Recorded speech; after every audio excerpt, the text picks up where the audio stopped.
Thank you, Madam Chair. Like other colleagues that preceded me at this podium, I would like to thank Professor Tawakkuli and Professor Yazdani, and also Mr. Mozaffari, who communicated with me diligently and helped me organize myself. It is a pleasure to be at this conference, which in many ways is unique. But I will not go into an analysis of why it is unique.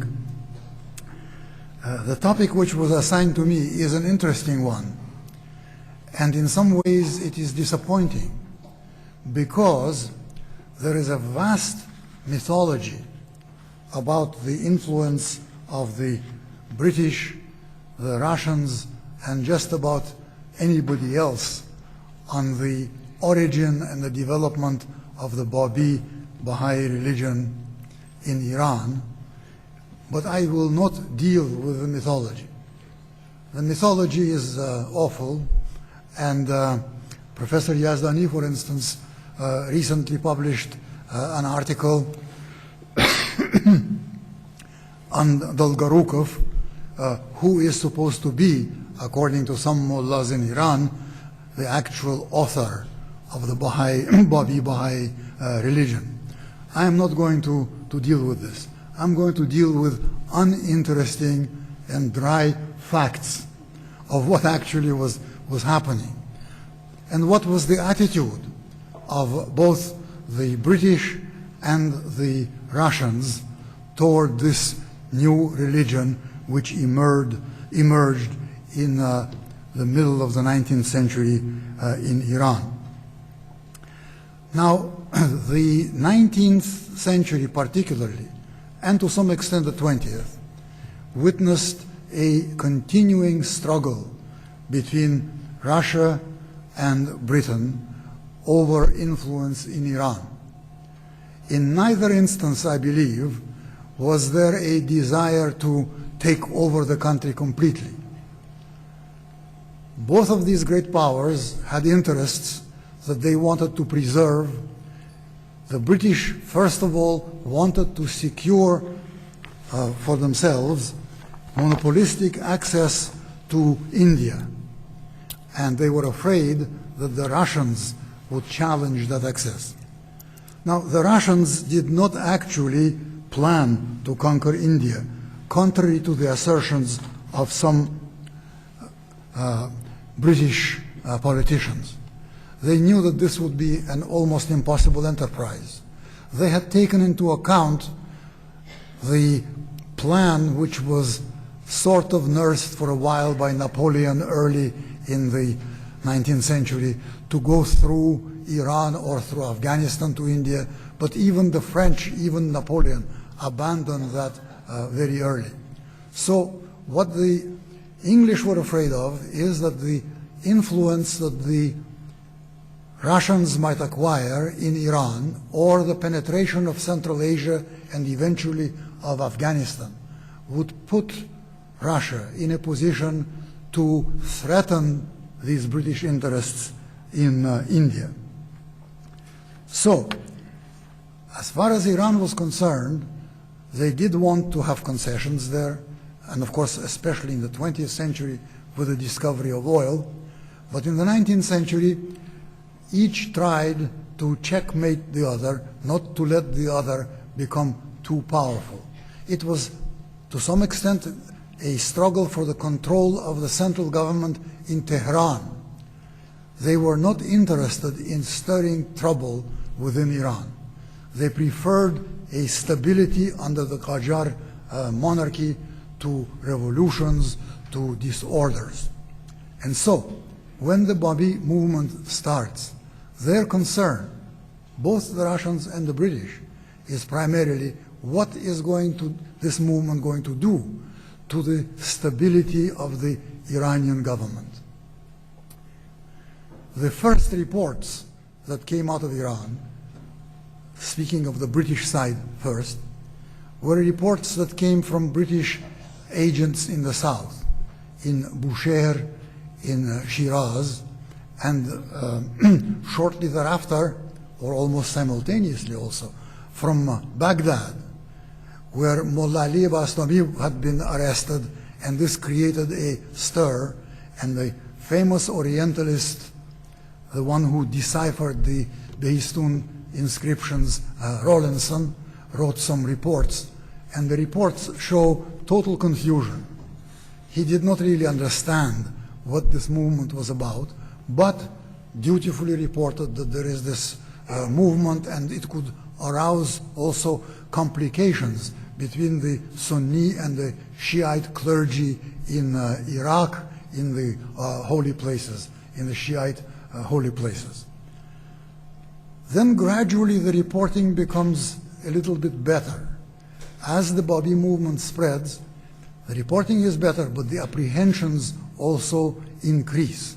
What is this movement going to do to the stability of the country? By the time that the Bab is executed, the British agents in Iran, Sir Justin Shield, do have quite a bit of information on what the Baha'i religion is, but that information is frequently incorrect because they gather their sources, if not exclusively, then largely from Iranian government sources. And you can imagine what the Iranian government sources would tell British representatives, or mutatis mutandis, Russian representatives, about this movement that they hated, that they execrated. Then came, of course, the martyrdom itself, and again, the reports of what occurred are very largely based on the reports of the British agents who gathered their information from the Iranian government sources. British representatives were stirred up not so much by the martyrdom of the Bab, but by the attempt on the life of the Shah. And here again, you have an interesting duality. On the one hand, I wouldn't say all Englishmen, but cultured, educated Englishmen felt that they were a liberal element in Europe. They were opposed to the Russian despotic monarchy. They did not particularly sympathize with the Shah, but at the same time, they were monarchists. They did not like revolutions. They still had memories of the French Revolution vivid in their minds. And so when the three Babis tried to kill Nasruddin Shah, the reaction of British representatives, and in a moment I'll speak about the Russians, the reactions were initially very negative. Who are these terrible people who are trying to kill the Shah? They are some sort of revolutionaries. And as I said, their mixed up reporting also every once in a while had the word communist in there, whatever they meant by that term in that context. But then came the massacre of the Babis, and the manner of these massacres was shocking to all European representatives, to the Shah's doctor, to the people in the British legation, to the people in the Russian legation, to anybody who was in Tehran and either witnessed or heard about the horrors that were being inflicted on not only the perpetrators of the attempt, but on innocent bystanders. All Babis were now subject to persecution, and even some who were not Babis. The sympathy for the Shah, therefore, was to some extent mitigated by the sympathy for the victims of this persecution. In fact, a very interesting thing occurred, and I don't know how many times in history this has been repeated, but Sir Justin Shield and Prince Dolgorukov, the British and the Russian representatives in Iran respectively, made a joint démarche to the Iranian government. They talked to the Prime Minister and protested, not about punishing the people who perpetrated the attempt on the life of the Shah. They agreed that those who are guilty should be summarily punished, but against the manner and against the fact that innocent people were caught in this network of persecution.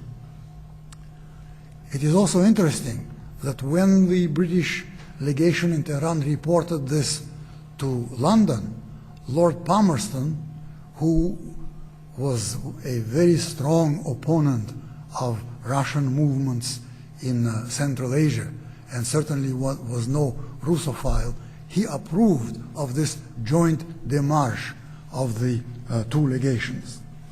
Now, the Russians, like the British, had a very vague idea at first as to who these Baha'is are and what they're all about.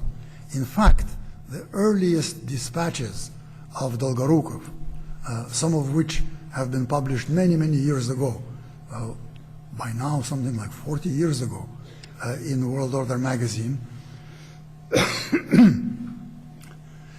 In these early dispatches, he confuses the issues. He talks about some Sayyid who has predicted that the Turkomans are going to march on Tehran and overthrow the Shah. What the Turkomans had to do with the Bab or the Babi movement, of course, nobody knows. But again, he or they at the Russian legation heard certain rumors and jumped to conclusions. And then, again, as was the case with the British, the information becomes a little bit more exact. But as late as February 6, I have a date here, Dolgorukov wrote to no, excuse me, this is now December 1848. Dolgorukov wrote to the Russian consul in Tabriz, Anichkov, asking for information about the doctrine of the Bab. In other words, they knew there was this movement, that it was threatening, and Russians felt the threat more keenly because they were afraid that the Babi movement would stir up the Shiite population of the Caucasus. After all, in the Caucasian Azerbaijan, in what today is the Republic of Azerbaijan, it's inhabited by exactly the same people as the people to the south of the Aras River, same religion, same language, same mores, and the ties between the two sides in those days were quite tight. So what will happen if this new teaching, if this new movement spreads to the Caucasus? The Russian government was extremely sensitive to any kind of popular movement.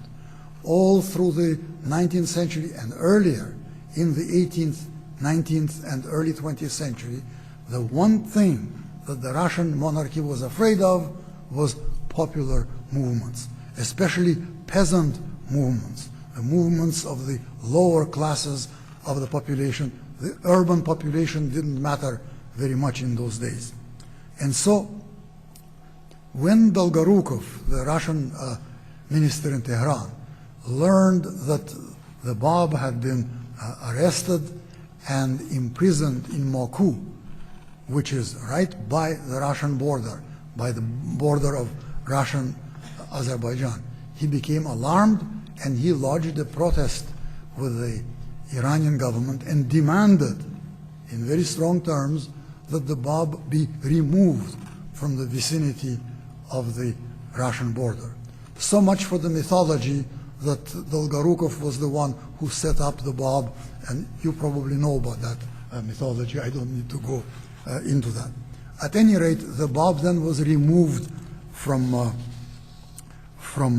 Baku to Chehriq, and Dolgorukov quieted down. Now, Russian agents continued to report all kinds of events associated with those days.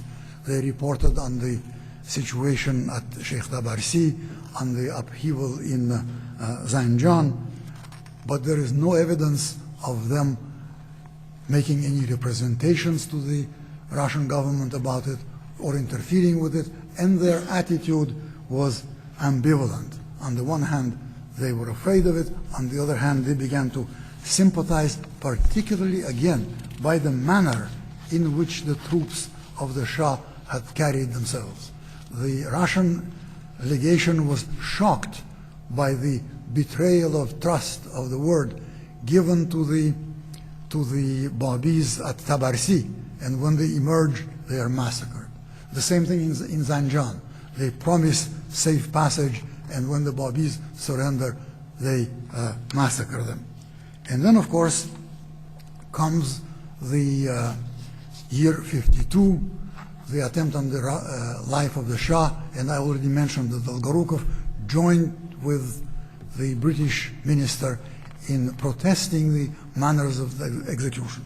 But Dolgorukov went a step further, because the Iranian government demanded the surrender of Mirza Hossein Ali, later known as Baha'u'llah, who happened to be visiting and staying with a relative of his in Zargande, which was an extraterritorial enclave where the Iranian authorities could not get at him directly. So Dolgorukov then becomes aware of this, and he becomes aware of the fact that Baha'u'llah really had nothing to do, as was admitted later on by the Iranian government itself in a newspaper by the name of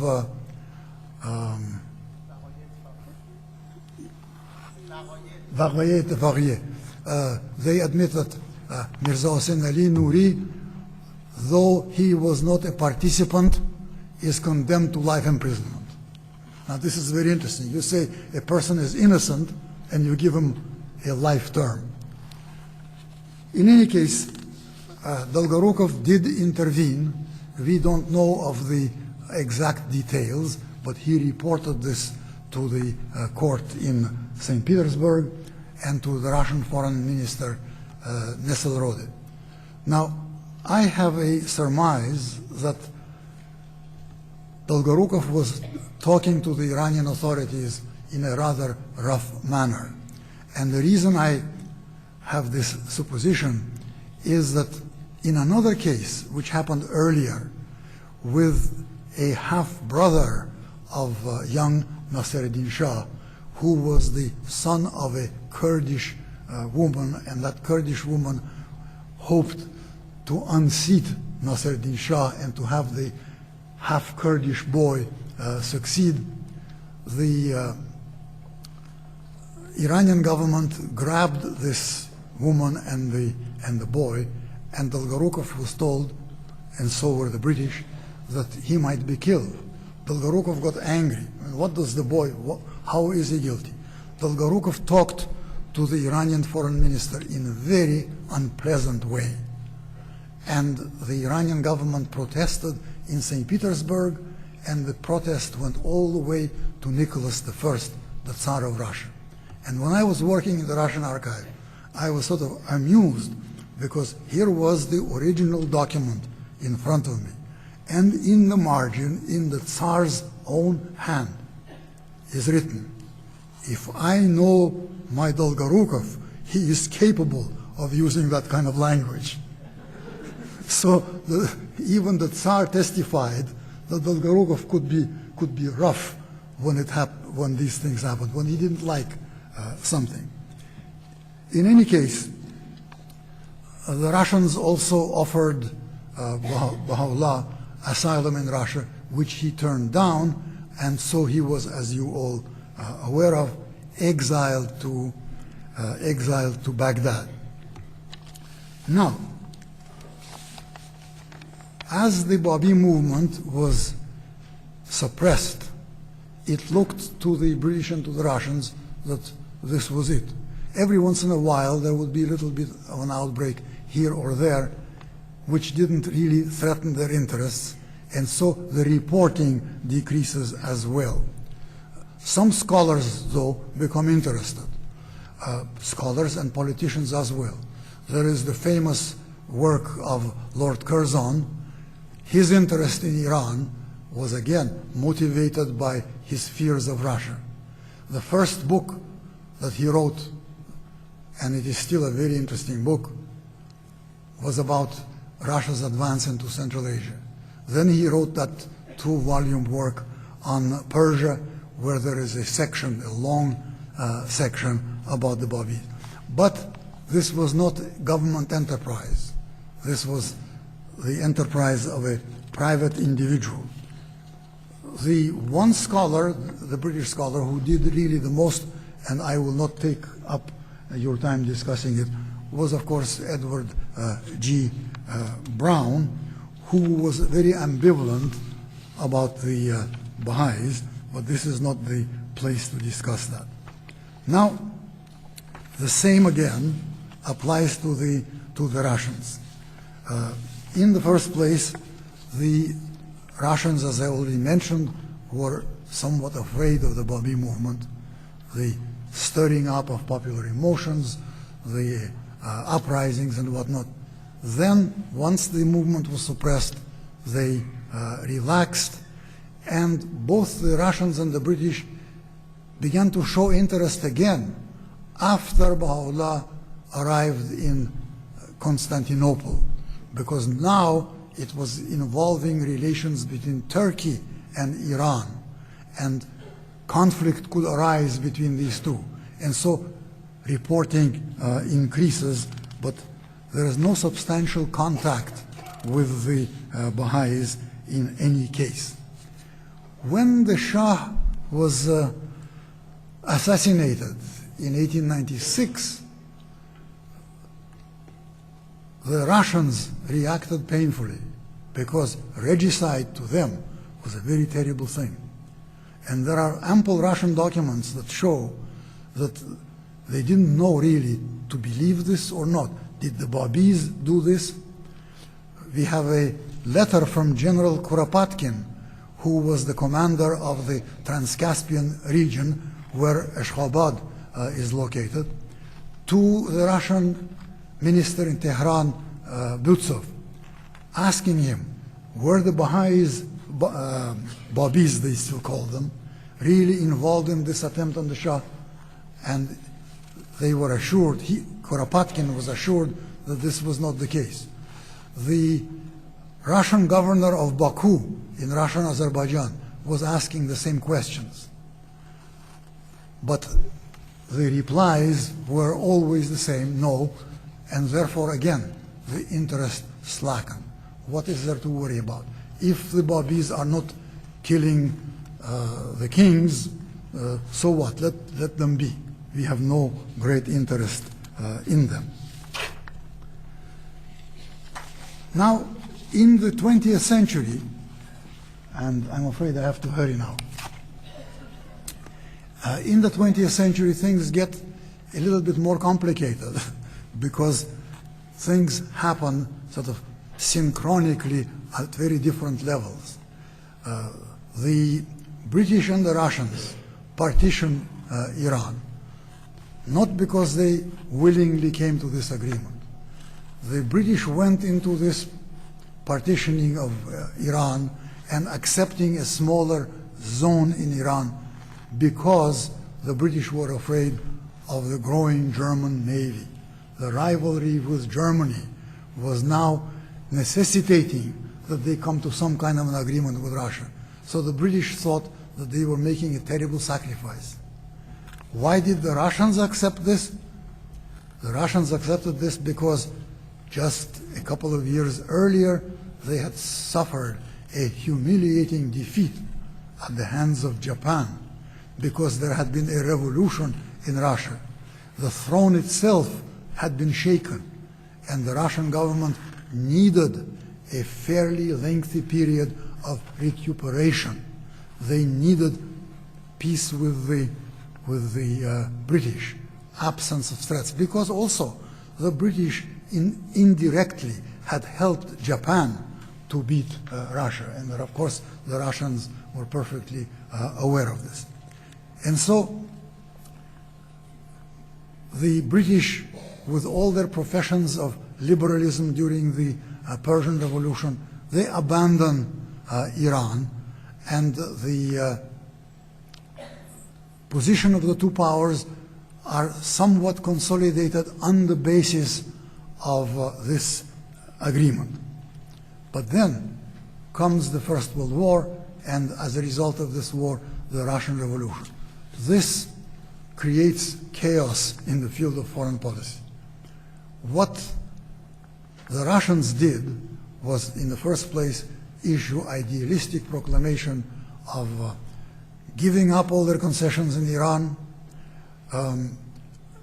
but they also launched, through the newly created Comintern, Communist International, an attack on British interests all over Asia, now not under the flag of the Russian Empire, but under the flag of promoting the struggle of the enslaved peoples of the Orient against British imperialism. So this was a threat to the British. Also, as a result of the war, the British found themselves in Palestine. And I'm sorry that I have to switch, but as I said, things happen on several levels, even though they are synchronic. The British get into Palestine, and in Haifa, they, of course, meet the Baha'is.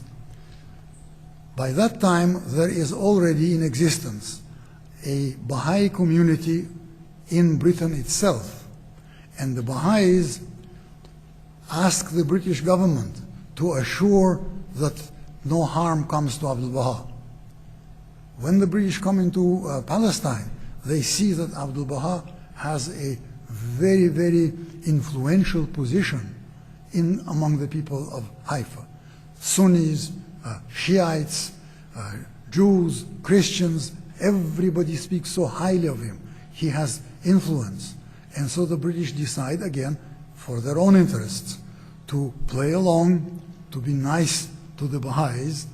And this is really at the basis of why Abdul Baha is knighted.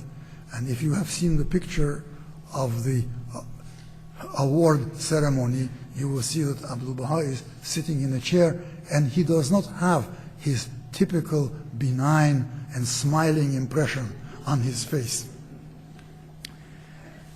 In any case, the British make this gesture, but as far as the Baha'i community in Iran is concerned, they are not interested, except that some of them begin to think that the Baha'i faith has certain similarity with communism.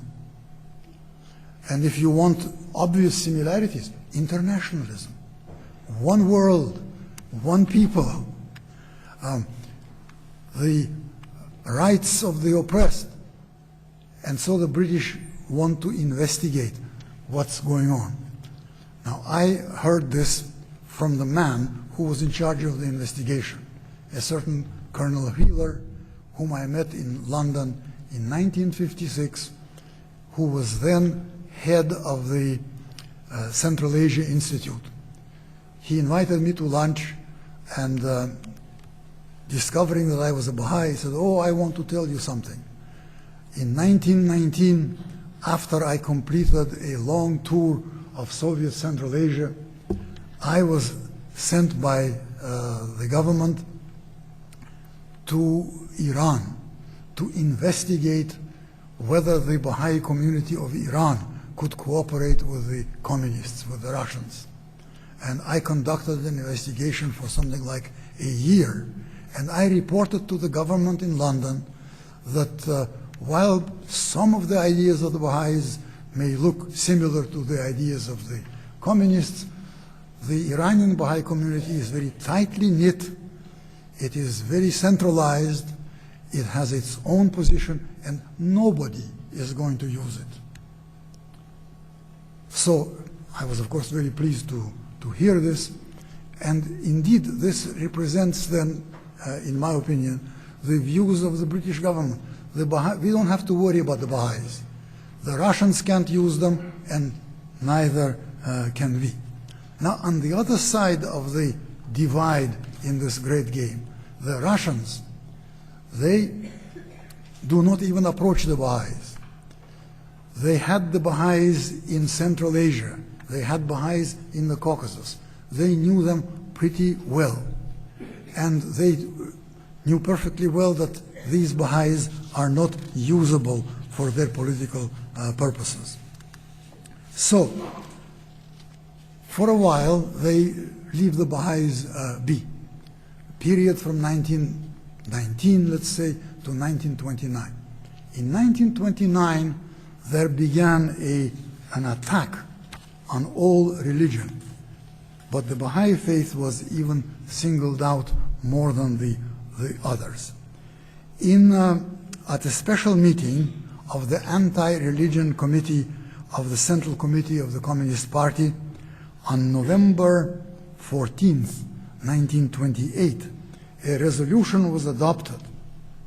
And by the way, in this meeting, there were representatives of the Central Committee of the GPU that became known as NKVD and KGB ultimately, and they all signed the protocol, and the decision was made that the sect of the Baha'is, in view of its anti-Soviet spying character, that organization must be liquidated within the borders of the Soviet Union, and that the activities of the Baha'is ought to be reported in two magazines, or one magazine and one newspaper.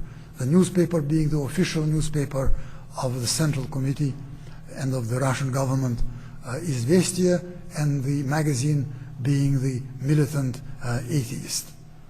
And this is when the temple in Ashgabat is expropriated. So the Russian government had washed its hands off the Baha'is. Baha'is are a foreign influence, they're spies, they're bad. Later on, as you know, in the late 1930s, there is a veritable pogrom, executions and exiles of Baha'is to Siberia and northern Kazakhstan.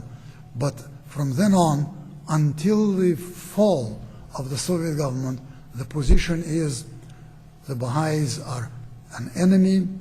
The great Soviet encyclopedia calls them agents of Anglo-American imperialism, etc., etc. So this is very briefly and superficially how these two great powers looked upon the Baha'is. To conclude, they really did not have any interest in the teachings of the Baha'i Faith, in its inner meaning.